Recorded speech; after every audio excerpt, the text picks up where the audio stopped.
Hiya, hi, it's Joey Reynolds Rap. And if you look closely, you probably wonder why I have this dot on my head. Think that I'm broadcasting from India or I own a 7-Eleven. No, no, no. See, if it's on the left side, it's Republican. If it's on the right side, it's Democrat. It's a fashion statement to have some sort of a mark of the beast on your head. At least somebody knows what I stand for, because I sure don't. Anyway, I'm a political atheist, so let's not get too bothered. Move that dot. Move that. Give me another positioning here. I was thinking about the death of the Rolling Stones because I was friendly with them a long time ago in a galaxy far away in the mid-'60s. I'm one of the few guys on the horizon that actually did live the entire history of rock and roll. And in the mid-'60s, I went to England to meet the Beatles. I was sent over there by some very important people, and when I arrived at Heathrow Airport, the Beatles were leaving to go to the islands to shoot their first movie. I think it was Help. Was it that? One of the, I forget, it wasn't Yellow Submarine. But anyway, they were going to do a movie, and they're leaving as I'm entering. So, hi, Paul. Hello, John. Bye. And, they didn't know what to do with me because it all happened very quickly with their management. And I was sent then to the, where was it? I was sent to Andrew Loog Oldham's house. He was the producer of the Rolling Stones. And he was with a very unfaithful girl named Marianne Faithfull. And I stayed with him. I stayed there. At that time, the Rolling Stones, he was recording them, and they were living at the Hilton Hotel.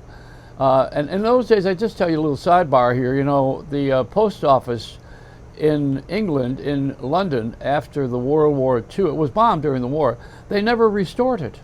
So in the mid-'60s, it was still a bombed out figure in the middle of the city, or wherever it was located. I don't know if it was the center. They didn't call it Center City, but I didn't know too much about England. I knew that I missed the Beatles, and I got stuck with the Stones. That's all I know. And I didn't know who they were because they were just starting, and there were a bunch of guys that were a little bit more a rough trade than I was. I was a little more of a gentleman. I liked the Beatle hairdo, and I was into the Carnaby dress. But they were into the rough stuff, They looked like bikers gone wrong, but very talented, and I liked them a lot. They were real nice. They were great to me. I was treated very well. I can't say anything nasty about the Rolling Uglies. I called them on the air and had a lot of fun with that. Then, of course, I rolled along when I got back on the air. I was the #1 jock in America at the time, and I presented a lot of English people later. I wasn't real fast on the English people. I was more interested in the Beach Boys and our own American scene. Then I adopted people like the Dave Clark Five. We brought them to Buffalo for a concert. Turned down the Beatles, too. I know you probably know that story. I think somewhere along this whole career that I've had, I've made a couple of mistakes, but not too many. Regrets, I have a few. I did it my way. You know the song.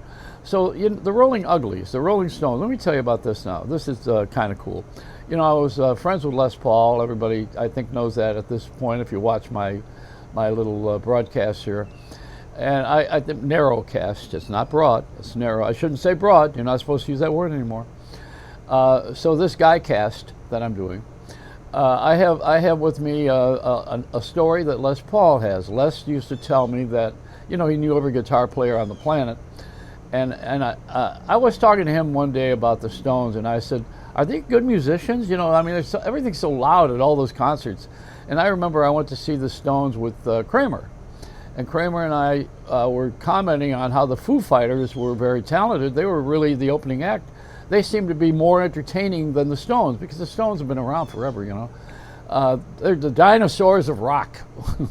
So I said to Les, I said, are they good guitar players?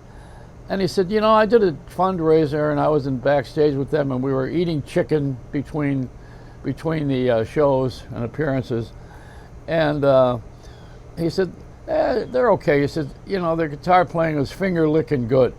So that was the Les Paul quote about the Rolling Stones. And then years later, of course, they became legendary. You become a legend when you're old and nobody wants you. But not them. See, they're not the typical legends because they were selling out auditoriums they would do it now, right now, filling stadiums. You're not supposed to do that, but they would. And I think somewhere I fit into the whole idea of the liking the Four Seasons and the Beach Boys, but I also liked a little bit of the British, not too much. I wasn't a real big British invasion guy. I think I made that pretty clear. And I never bought the Maharishi with that transcendental meditation at the Bushnell Auditorium in Hartford, Connecticut, where Dick Robinson was emceeing a show, famous jock who owns the Connecticut School of Broadcasting. I sat, the Maharishi was sitting on a desktop surrounded by flowers in the dressing room. They put him up, they elevated him. They put him up there and he's sitting there lotus position, and all these flowers around him. And I wanted to talk to him and interview him. I walk in the room, and as soon as I walked in to meet him, he turned his head. So someone says, even he doesn't want to talk to you. I said, yeah, I know he's got serenity. I'm outrageous, But we've had so much fun with the rock and roll through the years. Rock and roll's been irreverent and outlawish, and we never liked the Vietnam War. We didn't like the civil rights activity that was going on. We were frightened by a lot of things overseas, and we didn't try to invade every country. Now that I look at Afghanistan, it's pretty cool. That Kabul looks like I could live there. Not now. I mean, maybe now I would. In New York, it looks like New York with guys with masks and guns on every corner. Reminds me of Harlem. No, seriously, the Kabul doesn't. It looks like it's pretty civilized. That's why those people wanted to create that environment there. And they want these Talibans. The Talibans look like they look like a scene out of a Bruce Willis movie or Arnold Schwarzenegger. They look like a Superman Marvel Comics group, because of the way they dress and the way they carry themselves. And they always got weapons. What are they going to get? What are they going to do with that country? How would these people like that run a country? They can't even run their own families. They're going to run a country. What are they going to do? I don't have an idea of what a Republican is saying when they say they like that Trump would do it differently. And they have that on those Republican channels. And I watch it once in a while, then I click off. Too many commercials. But I said, what is it that Trump would have done? What could he have done that's different? See, we don't sit down and talk about things like this. We're so busy into our own ideology. I believe this, and I know I'm right, and I'm a political atheist. I don't care. I just care that we have peace, that we make a living, we take care of our families. See, I'm a different kind of an animal, I guess, because I don't have that real a loyalty to an ideal that doesn't exist. Because this country, whatever we were based on, it's not here anymore. Hey, we've changed. Do you know that? And then you could sing that Peggy Lee song. I don't know if you ever remember that one, if you're too old or too young. She sang, "Is that all there is?" Is that all there is to all of this? Is that it? Yeah, keep on dancing. No, come on. The airlines, they're having trouble with people who are acting out on the planes, and they don't want to behave. They don't want to wear a mask, and they fight with the airline attendants. The attendants, when I first started to fly, they used to wear they were beauties, beautiful girls from the Conover School of Beauty. That was American Airlines. They created it. And what you would do if you were in an American stewardess, they called them at the time, is you had a uniform, and it was always pressed, ironed, pristine, clean, beautiful stockings, lovely ladies with nice little hats, and a service attitude. Their nails were always manicured. Not now. Now they let anybody, any schlub can be not that they all are, but can be an air server.